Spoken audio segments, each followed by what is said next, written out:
Hi everyone, it's great to see you all here. My name's Jo Stansfield. I'm a chapter lead for Cambridge for the Rising Network, and I also work as global lead for diversity and inclusion at Aviva. We're a FTSE 100 tech company in Cambridge, making software for industry. So this is a session I'm very excited to be hosting. Really glad to be welcoming Eva Terabici, who's going to talk to us about how to create a productive diversity paradigm for your company.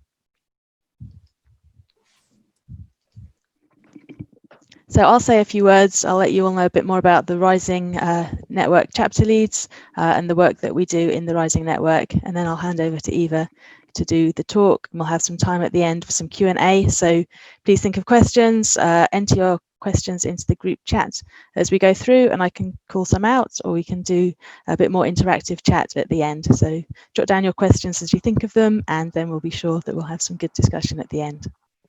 So we'll close at 1 o'clock. So today we're going to learn about what is constructive and what is not constructive when it comes to defining your company's D&I paradigm. So it's possible to have very good intentions, but actually that creates the wrong type of mindset and attitudes to D&I. So this is looking at how to understand the type of mindset that we do need to be instilling within our workforce. And we'll be learning from Eva about the 7 approaches to cultural differences and how we can apply those within our own companies to really drive change for greater diversity and inclusion. So some housekeeping. We're recording the event, so please be mindful of that, and remember to keep your phones on silent and mute your microphones when you're listening. And of course, unmute yourself when we want to talk during the Q&A at the end. So we'll save all of the questions till the end. So please, as I was mentioning, type your questions in the chat box as we go, and I will facilitate at the end to make sure that we have all of the questions addressed that we can fit into the time. And you can use your raise hand icon, which you'll find under your more button. And so we can use the Zoom controls to indicate, or you can just wave at me, but I can't guarantee I'll necessarily see you on screen straight away. So do use those icons as well. So a bit more about us. Why the Rising Network? Well, we're here to use the power of community to empower women to realise their true potential and to achieve balance and happiness. We were founded by Lily, who of course you can see on screen, back in 2013. And Lily's mission has been to empower women ever since, and has been doing amazing work with the network to do just that. So started in December 2012 in search of a support network. Lily was seeking to build peer-to-peer support and to really learn from other women, all about improving well-being and being able to gain work-life balance whilst managing stress.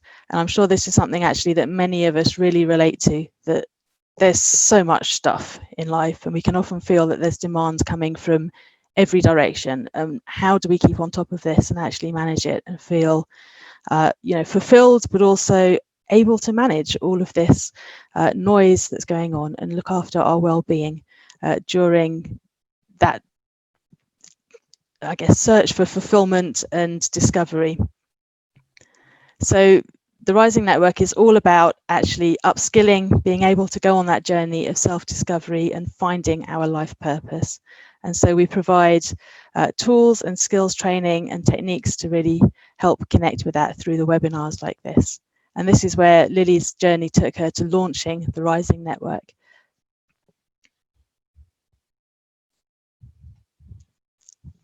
So how can the Rising Network help you? Well, first of all, self-confidence. I hope you can all read the words on screen here. I'm struggling, so you can probably see me peering in. So first up, building self-confidence, really foundational skills to being able to get out there in the world and really make the impacts that you're striving to make. And through networking, events and courses, we can help to advance your career and providing expert advice. The relational aspects of the network, I think, are really important for me personally. Having those meaningful relationships with other women is something that can really help to bring us new opportunity and empower us to strive for things that maybe we would not do without that support. Improving well-being and gaining balance in our lives and careers, and finding a network for mentors. So about our chapters. So I've got some notes down here as well. We have quite a few chapters now. We have a Cambridge chapter and a London chapter, and recently have also started chapters in the United States and also in the southwest of England. So we have events that happen from each of those chapters that you are able to join. So you can also have opportunity to join the leadership team if you would like to become more involved in the network and help us to lead events. If there's something that you would like to see happening, please get in touch, let us know, and you can join our team of chapter leads across the UK and now in the States as well. So these are all of our lovely chapter leads. You can see all of us just here. So please come join us if you'd like to start getting involved. Get in touch and have your photo added here as well. Let's build our community even further. So across the year, these are the type of events that we run. You can see some photos on screen taken from some of those events. So we have networking events where you've also got the opportunity for learning, masterclasses, social networking and workshops. And we have a one-day annual event to celebrate International Women's Day, the Rising Festival, great event in Cambridge each year. COVID permitting, of course, online, I presume, if not in the next year coming up. So please join us where you can. So online we have more learning, so mastermind groups, masterclasses and webinars. Of course, you're at this one, so you're already aware at least of some of those things that are going on.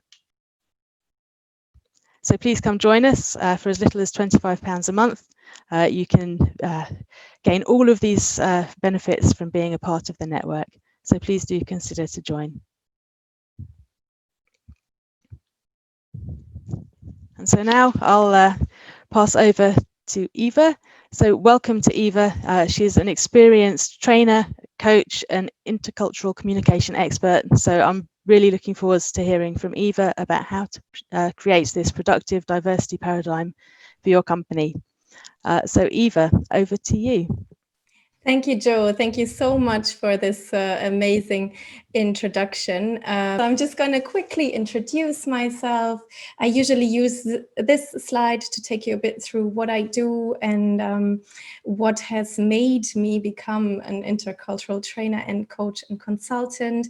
I've lived abroad for half of my life in different countries in Asia and Europe. Love speaking many languages and have a previous career in the EU interest representation world.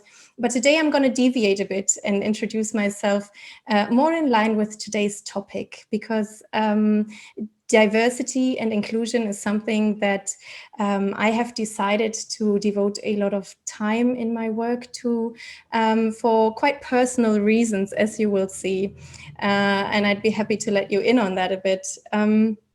So I have basically come across this topic from the standpoint of a privileged 12-year-old girl that had all the access to education, all the support from her parents that she could expect growing up in Western Germany at the time.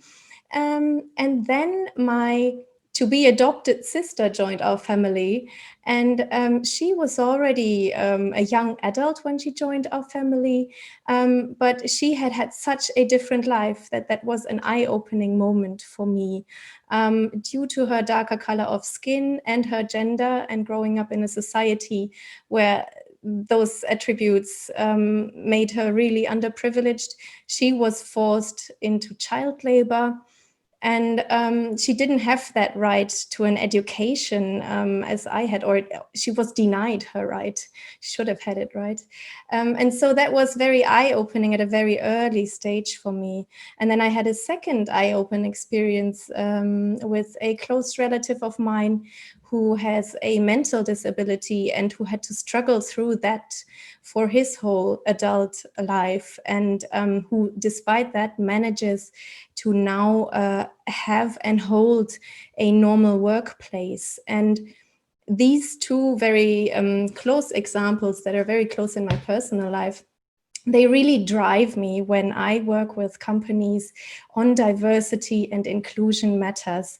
And the reason why I wanted to share this with you today is because, as you will see later on, I usually tackle this with organizations from the organizational point of view, so from quite a businessy point of view.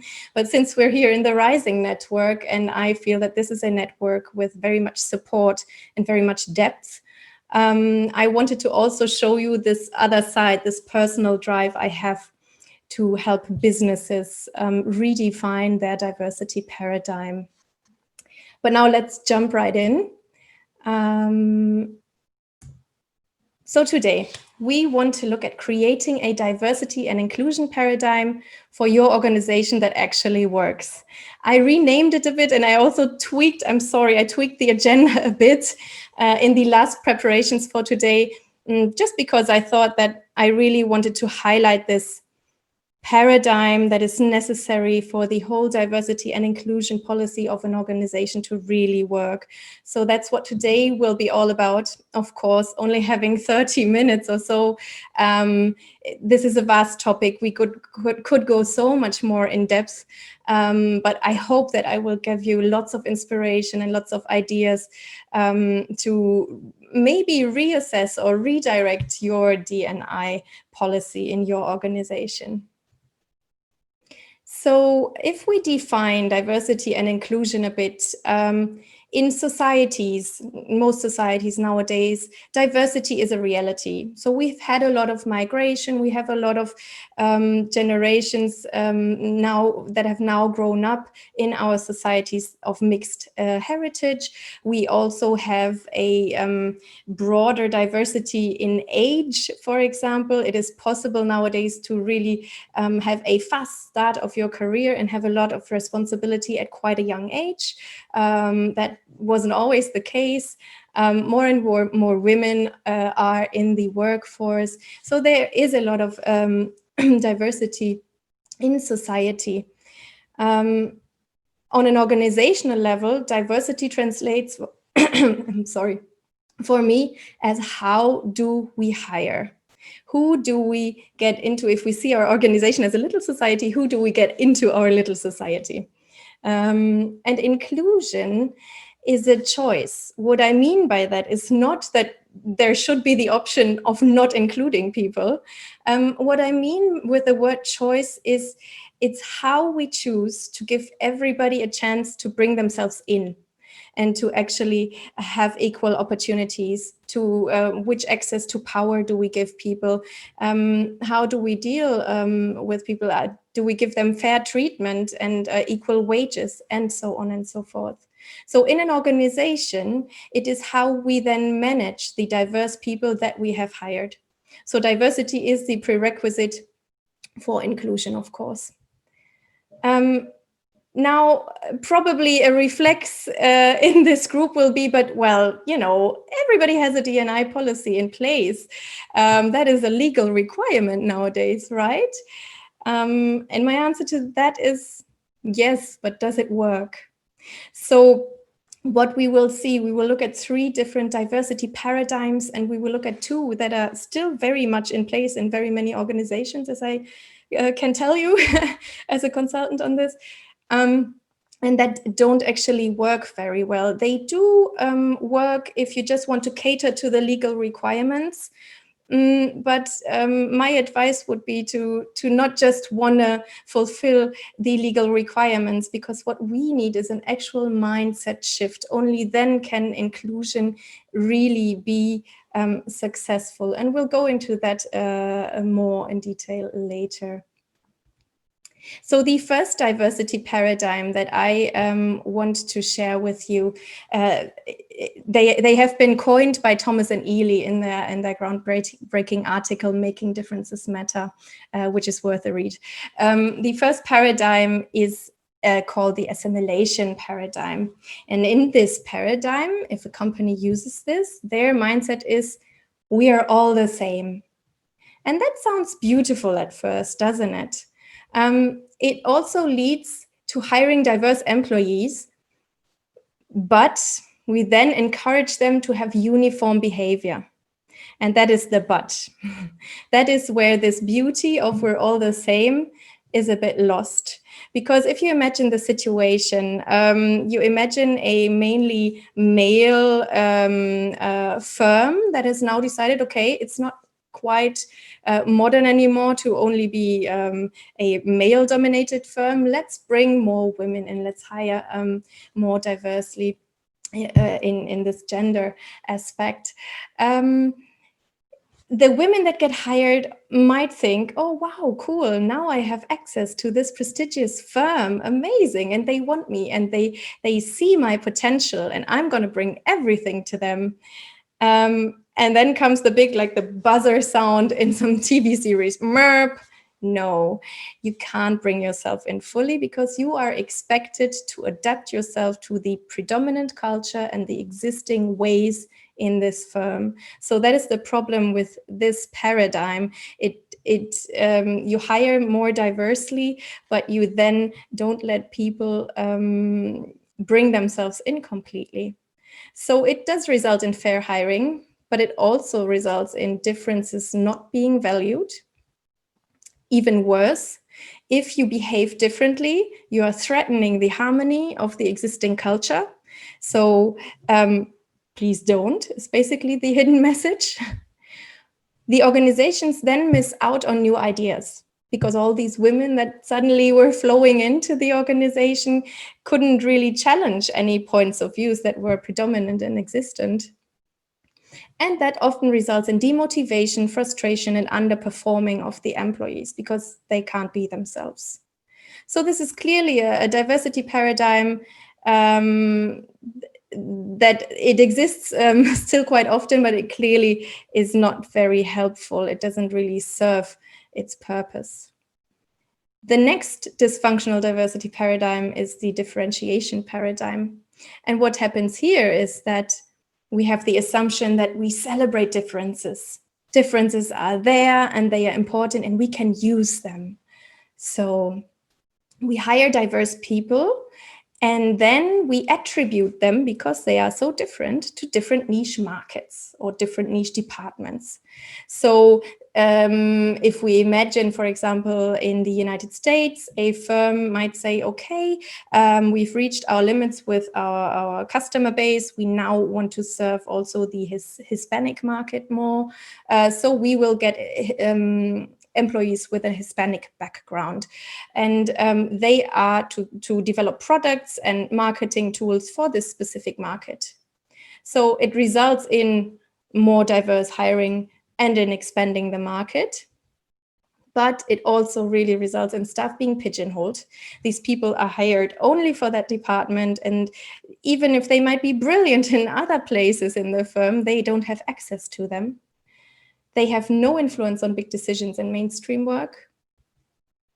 So they can easily feel exploited for their difference and excluded from other opportunities to rise up the ladders. And what is more is that the firm doesn't understand the niche. So the firm remains quite static. It doesn't really learn from these new potentials they have hired. If you imagine the extreme case of everybody in that department leaving one day, the firm would just be stripped of its newly reached expanded market because they wouldn't know anything of how to serve them.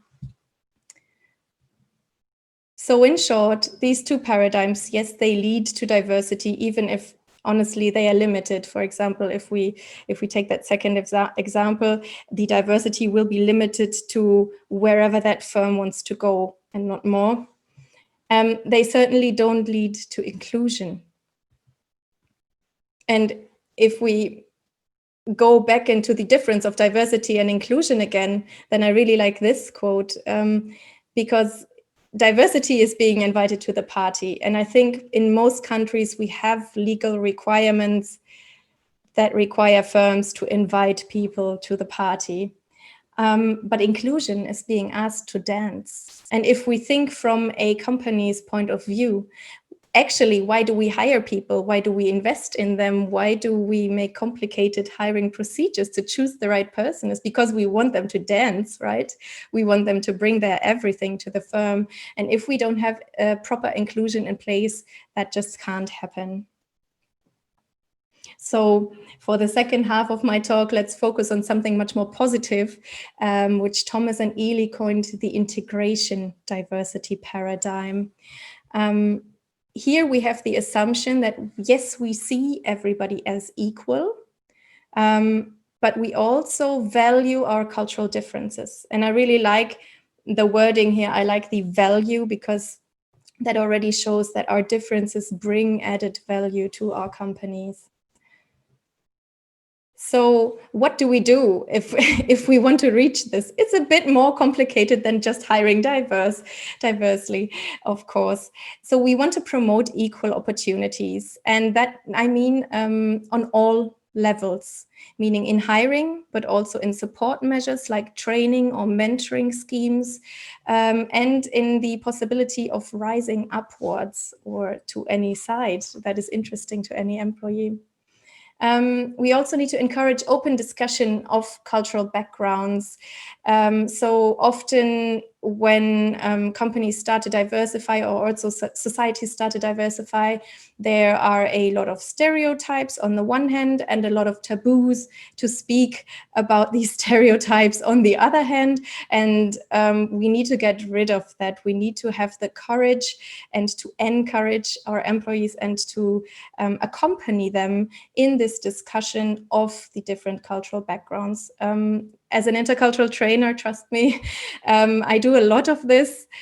It's not always easy, but it's so enriching when people can suddenly start opening up, and when they feel that they can then bring in their perspective and be heard. And even if they might not be understood right away, having this atmosphere of openness for discussion helps them to stand up for their opinions and perspectives and defend them or explain them, so that one day they will be understood. The next point that we need to do if we want to reach integration is to eliminate forms of dominance, so that everybody can contribute fully. And what is meant by that is to adapt what we know as an agile mindset. So there is a lot of talk about agility right now, right?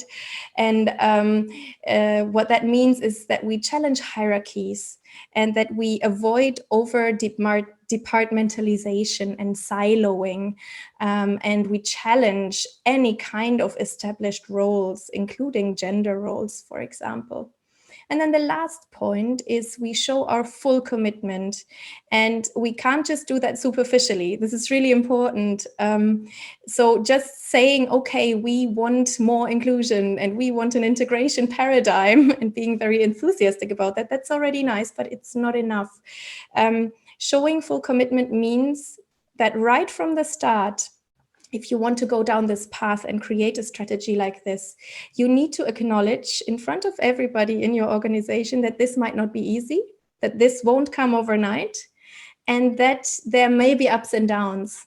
And also to prepare yourselves and the workforce for the possibility of conflict, and put mechanisms and people in place that are there in case there is a cultural conflict between some of the diverse groups, or in case there is the feeling that we need a training on this, or we need more discussion on that, so that people know, okay, there is somebody responsible for this, I can turn to them. And maybe there's even a second person in charge of this in case that not everybody clicks with the first one, so you need to really have mechanisms in place. That is real commitment, not just paying lip service. This then results in diversity actually having the possibility of having a positive impact on the organization's work. It will allow people to learn from each other and grow together, and also the company then. Remember that example where people were niched, diverse people were only serving that one niche, and nobody learned anything from each other, and the company grew in numbers for the while that the people in that department were motivated, but nothing more would come out of a scenario like that. An obvious one, you have better talent retention and you use your talent better. what doesn't come to mind usually right away for people is that not only do you retain the talent better that is diverse and you use them better, but also do you put some positive competition and stimulus for those that were previously the majority, or as some might say, the previously privileged majority. So that can also contribute to much better use of talent. And there is no space for mutual frustrations to grow into real conflict and problems, because you have these mechanisms in place. And people know that conflict is a normal part of the equation, but they also know what this paradigm brings to them in the positive sense. And so they might be willing to engage in the solution of conflict. And then in the end, ideally, the mindset shift of everybody in the firm is achieved. How do we get there? It is not a process that can happen overnight. I think this is really a big strategy that needs to be put in place and action. And I, with my clients, like to divide it into 3 steps. And some organizations obviously already have step 1 done, and then that's perfect for them and they are already advanced. But I'll go through all 3 steps just so we have the full picture. The first step, if you want to achieve this integration paradigm, in my opinion, is to take stock properly. And what I mean by that is to really assess what is our diversity profile. I will go into a little tool in a sec. I'll jump ahead a slide once I talked about this first point to give you more of an idea of how you could assess your organization's diversity profile. But then what also forms part for me of the taking stock is in our diverse group. So once you have an overview of your profile,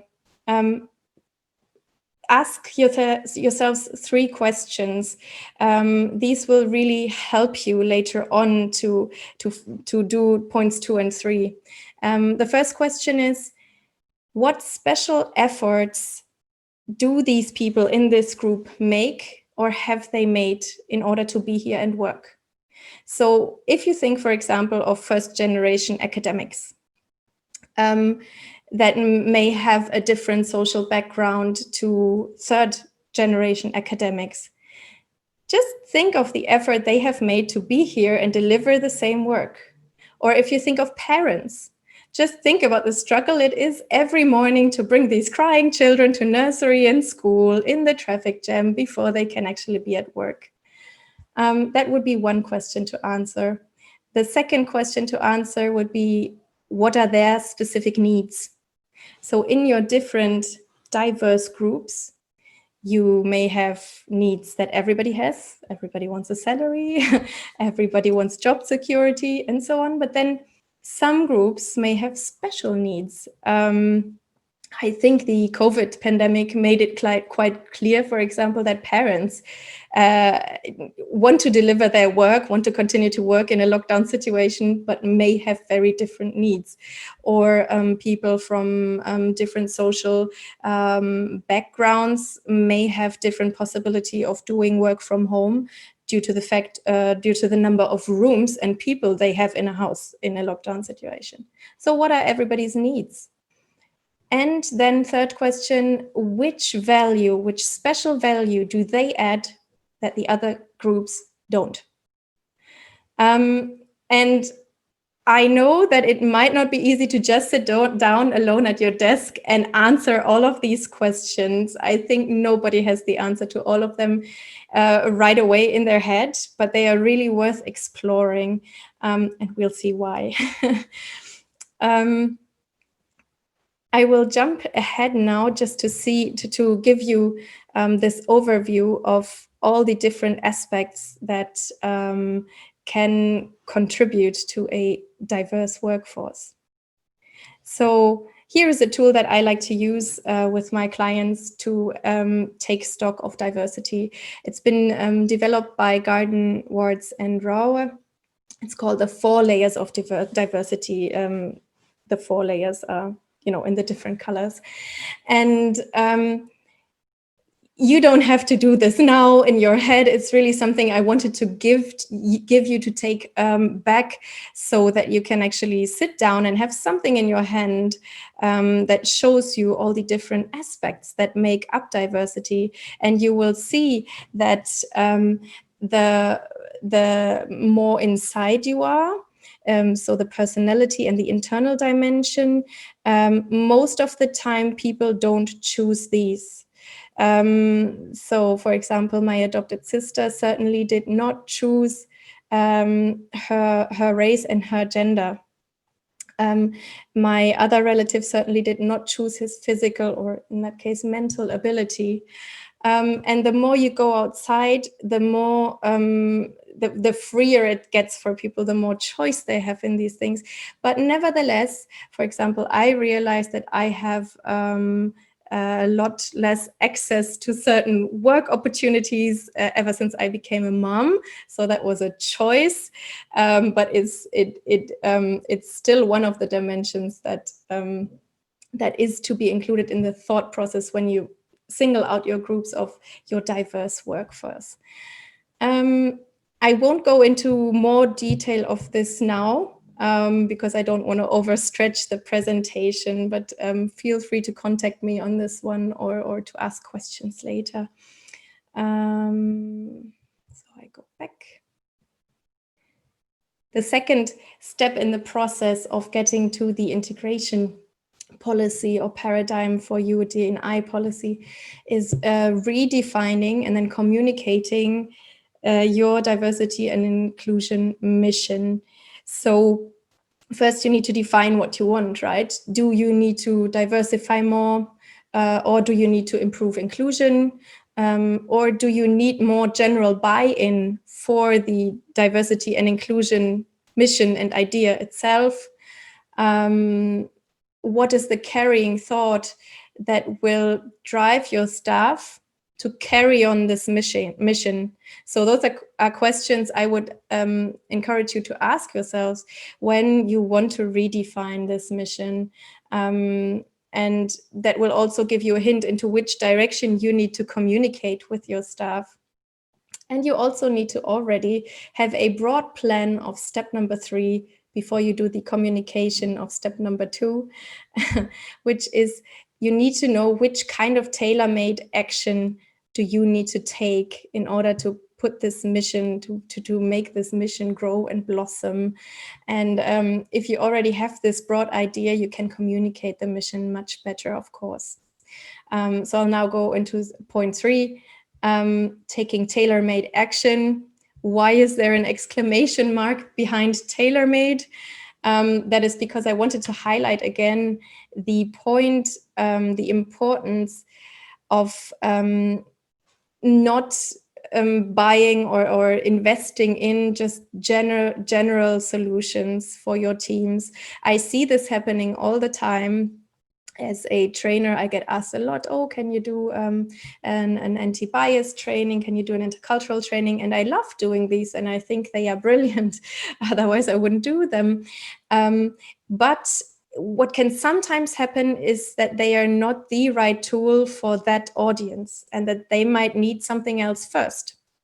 I've seen it happen that an anti-bias training wasn't too well received because the people receiving it felt judged for their privilege.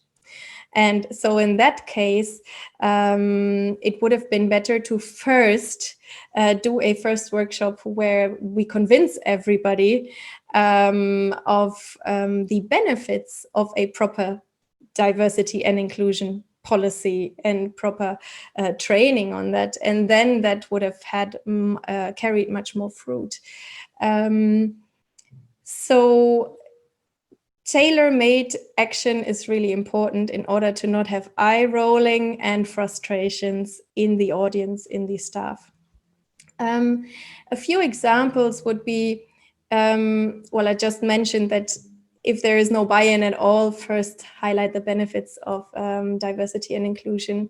Or for example, if you want to create awareness and integrate one specific group better. For example, I did a training where there was a majority of people who were English speakers, and that was their native language, and then a minority of people who were second language English speakers, and they had to adapt all the time and speak English all the time, and that was just assumed to be normal, as it often is nowadays. But we created a workshop that actually helped the native English speakers understand that situation that the others were in, and that created so much empathy and understanding and such interesting discussions that then together both the first language speakers and the second language speakers could actually sit down and find actual solutions to language siloing problems and to misunderstandings. Another example of tailor-made action, if you already have lots of support of the D&I idea, and but you feel that people are a bit stuck in old ways and nobody is quite certain what is to be done, then I think unconscious bias trainings or intercultural skills trainings come in really handy, because then when you already have the broad opinion that this is something good and valuable, then you obviously don't need to show all the benefits of inclusion again. That will bore people, but then you need real action on the unconscious bias and intercultural training side.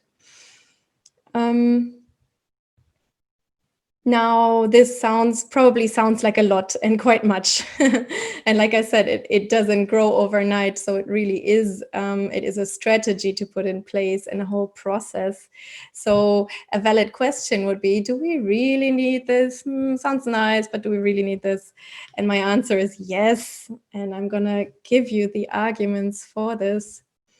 One, of course, is because we want to be ethically correct, and also because we want our workforce to stay ethically correct and to really grow, meaning that if we only stay at diversity, at diverse hiring policies, but we don't reach real inclusion and integration, there can be so many frustrations with each other. Just think, people mourning about quotas and these kinds of things, that the buy-in gets lost really quickly. And obviously we wouldn't want that. Another important point is that we want to future-proof our organizations in a VUCA world. So VUCA is a volatile, uncertain, complex, and ambiguous world. And I think after this year, nobody can deny that we're in the midst of this world where the situation is ever changing. And so what we want to reach is the possibility for better crisis response. And I'm going to give you another example. I'm going to wrap up soon. I'm aware of the timing, but just one last example of how having such a policy can create a better crisis response. In the COVID pandemic, Unilever here in Germany actually became a bit famous because they had such a good and parent-friendly crisis response. They had made that effort to see who their diverse groups are and what their needs are in different situations. And so very, very early on in the pandemic, they said that their motto is family comes first. And that is obviously quite a big thing for an employer to say, hey, family comes first, care for your family first before your work. But it had the effect that everybody came through this crisis together, and the parents were able to say things like, hey, and that in that time, for me, it's really difficult to be in a Zoom meeting because my child has to be on a Zoom meeting in school or something like that, and the whole workforce supported each other and grew through this crisis together. And this response was found extremely quickly because they had done their homework and prepared this kind of policy early on. And if you're more into numbers, it has been found in studies that companies who rate high on diversity and inclusion have a 57% increase in collaboration in their teams, 19% greater staff retention, 40% improvement on market share and 70% more success in new markets as compared to those who don't rate high in this area. So to sum it up, the strength lies in differences and not in the similarities. And that was it from my side. I'm sorry I went 2 minutes over the speaker time. I hope that's okay.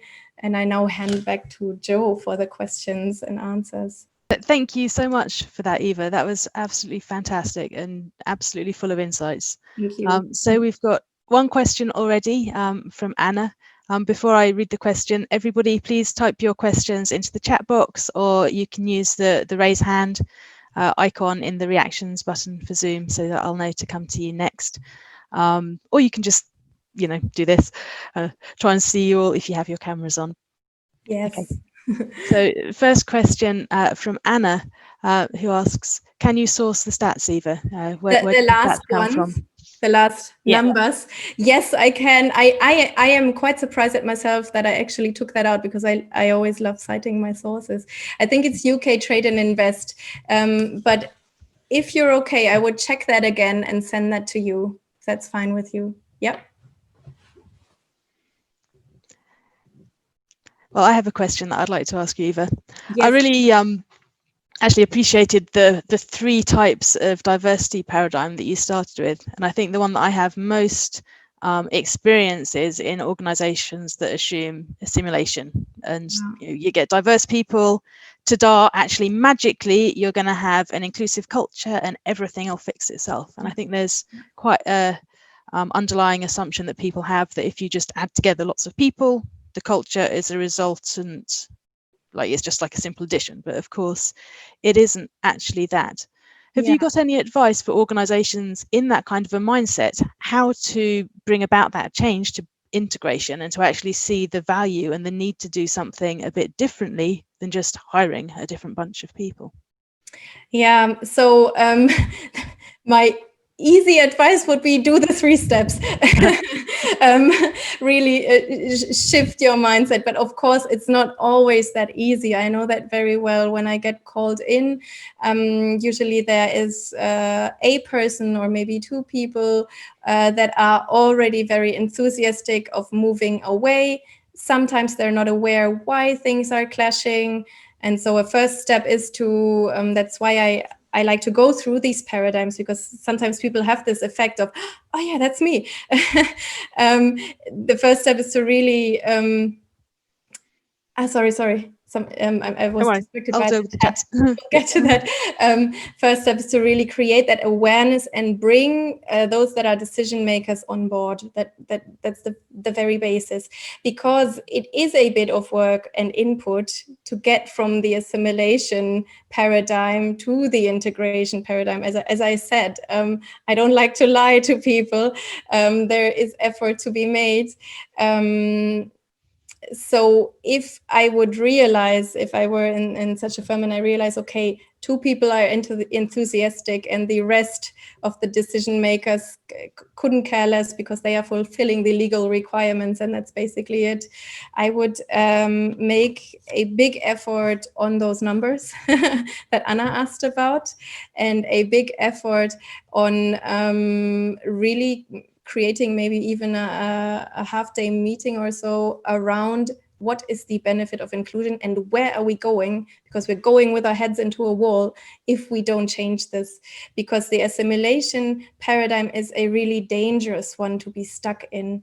The majority of people feel threatened often in their ways. They have thoughts like, oh, but we've always done it this way and now these new people come and why should we adapt? And if they are in this mindset, why should they adapt? If diverse people can only bring the same thing that they already deliver, why should we hire diversity? So even the diverse hiring practices get asked and put into question under this paradigm. So I think if we don't have many people on board and we want to change, the first thing that needs to be done is conviction work. Yeah. Yeah, fantastic. Thank you. So Zura, oh, sorry, I can't see you speaking. Go ahead. Just a little statement. Diversity and inclusion is a massive thing to my heart. Is very, very close. And as a fellow HR professional, I find that a lot of organisations that I've worked in, if diversity and inclusion hasn't been a big part, I've always introduced it. Or if they've seen certain practices which I don't agree with, then I try and change elements. So, for example, and a lot of what I see is not intentional. Mm-hmm. Been a way of life. So, for example, the first thing I went into an organization and it was proportionally white, male and female. There wasn't a diverse, cultural element in there. And the first thing I did when I was doing the hiring element is I removed the name or anything that could bring out the background of the person. Just the photos. Yeah. So I removed their name, anything that could give me any sort of an inkling of where this person was from. I removed it, and we started it trickling through, and it was more about skill set rather than let's judge the CV by the name or where they've got their education from and things like that. And it does make a big difference. It does a massive difference because if you start integrating culture into a company, there's other rewards you reap from it. So, for example, you start having a more of an inclusion, there's more ideas spread around and things like that. I'll give you an example personal to my heart. My name is Zora Samim, as you guys all can see my name.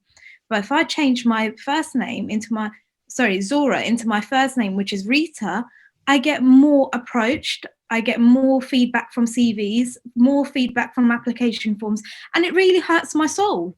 It really does, because I'm like, well, I'm the same person. And a lot of the time, and I refuse now, I've got so much integrity. I refuse to change my name from Zora to Rita for people to recognize me.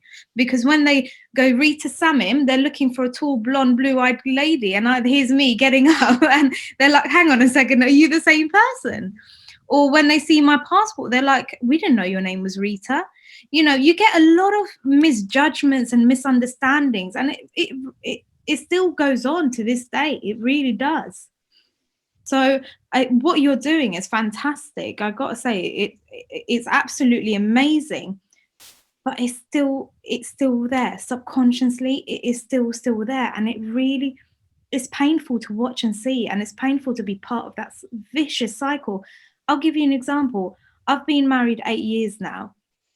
Me and my husband were talking about children, and we're talking, we need to name them something that goes with our culture and the British culture. So when it comes to applying for jobs, they're not going to be dismissed straight away on what their name is. Yeah. So all these have to be taken in consideration. And, the more we educate people about diversity and inclusion, the better it is for us and the future generations. Yes. Zora, thank you for these super personal insights. I agree with you. I couldn't agree more with you. My husband is Syrian, so we had the same child naming thing. And I now live in Germany with a Syrian surname, and people don't expect a blonde lady either. I realized that they treat me different if I would use my maiden name. And I find that, which is Schilling, so very German. And I find that highly unfair and incorrect. And that is why in this point about the tailor-made solutions, I think if it's a process that needs to be started wherever it's not started yet, and that is in many, many places. But even if we have this workforce where everybody is quite positive about diversity and inclusion, there still is unconscious bias in our societies.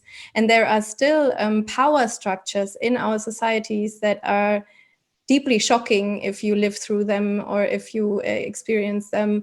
And so that is my approach when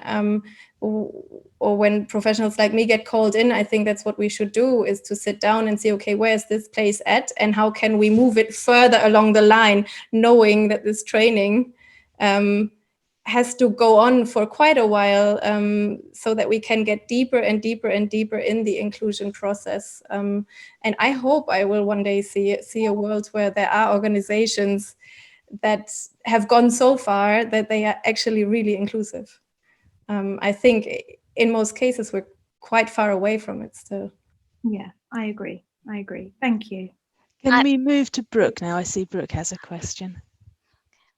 Hi. Yes, thank you. That was a great session.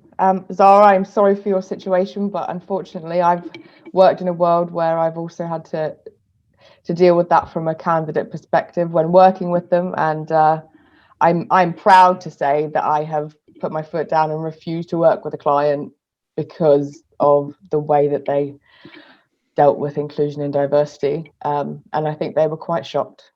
But as you say, we have morals and standards to work against. The question that I kind of had in relation to the inclusion and diversity piece is that I work in the tech space and support other businesses building their teams. And there's such a significant skills gap right now. And I'm wondering more and more if actually the fact that businesses aren't embracing inclusion and diversity properly, if that's actually part of what's creating it. What are your thoughts on that?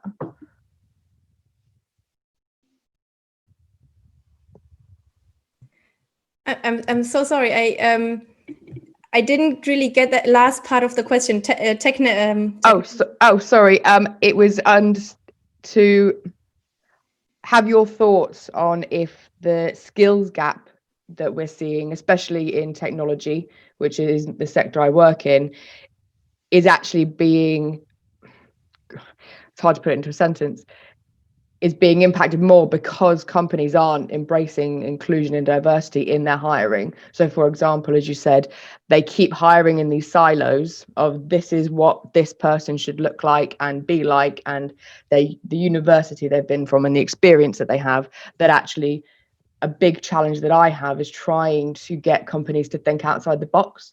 And that's where, a bit like how Zara had indicated, anything that I do with any businesses is completely anonymous. So I strip everything out. So you wouldn't know a name, a gender, the university. But I do find that there becomes a point where you get stuck and the businesses themselves in that headspace haven't switched and they instinctively go back to what they know. So I just wonder if it's actually having an impact on the skills gap because businesses aren't being more open to embracing a more diverse workforce. I think you're right. I think it does have an impact. And I think, so what you are doing and what Zura also described is avoiding unconscious bias to decide over hiring decisions. And that is a very good step. But of course, if we don't have enough, if we already demotivate our possible diverse candidates to even go into these fields via their educational choices or then later on their application choices, then of course even stripping names and photos of job applications, it doesn't help anymore because we already don't have that pool of applicants that is diverse enough. So that is a big topic. I know there was a talk on women in STEM here as well in the Rising Network. And I think there is but that's my personal opinion. What I would like to see is that we have companies that are so famous for having good diversity in place, diversity and inclusion policies in place, that then actually young diverse people say, hey, I want to ace my studies or my apprenticeship and I want to be there. Because there I will be seen and I can bring in my full potential. I can become a mom and still make a career and make it to head partner, or I can, be the first in my family to study and become, I don't know, somebody who takes big decisions in a tech company. It's so. If I understood correctly, there is this tension between, on the HR level, wanting to be fair and then potentially not having all the candidates because they might already be deferred. And I think really working on the inclusion paradigm and being at the forefront of this and creating something that stands out and shines is a long-term solution to this. Thank you. Thank you. I see Lily has shared a link to the Women Rising in STEM event that was held a few months back, which I was a speaker at, so I'll definitely recommend that one. I wasn't so sure anymore. Yeah, so yeah, it's a topic that means a lot to me as well. If anyone would like a chat about what it's like within the tech firm from a female point of view, very happy for any follow-up about that. So let me share my screen again, and let's continue to close now. So Eva, thank you so much. This has been a fantastic presentation, really insightful, and thank you everyone for sharing your questions and your kind of personal experiences as well. I think that's really important to have the open discussion about it, actually, where we really gain the most understanding and can start making real progress on it. So yeah, thank you for your openness and for all of the questions that you've asked. So we can see here some of the upcoming events with the Rising Network. So please take a look, take a note of any of the dates for anything that you see really stands out for you. Got some great things coming up. So 8 common misadventures that entrepreneurs make, how to stand out in a tough job market, and especially tough being remote nowadays. So one that I'm sure many of you will be appreciating. How to communicate with confidence. Human resources for beginners and non-HR managers. I think I could have done with this one myself about a year and a half ago when I moved into HR from being a techie. Project risk management in volatile times and driving your career forwards. And please join the Rising Network Facebook group. It's a very active community there. You'll see lots of things happening. Featured members every month who are driving the conversation and bringing lovely topics and sharing all kinds of insights. So please join us there as well, and join the community online. And lastly, please share your feedback. It really helps us to keep the events most relevant and to really improve and do the things that matter most to you. So please do share with us your feedback about it. Thank you so much for coming. Eva, thank you again. Lily, thank you for the Rising Network, and I'll see you all at the next event.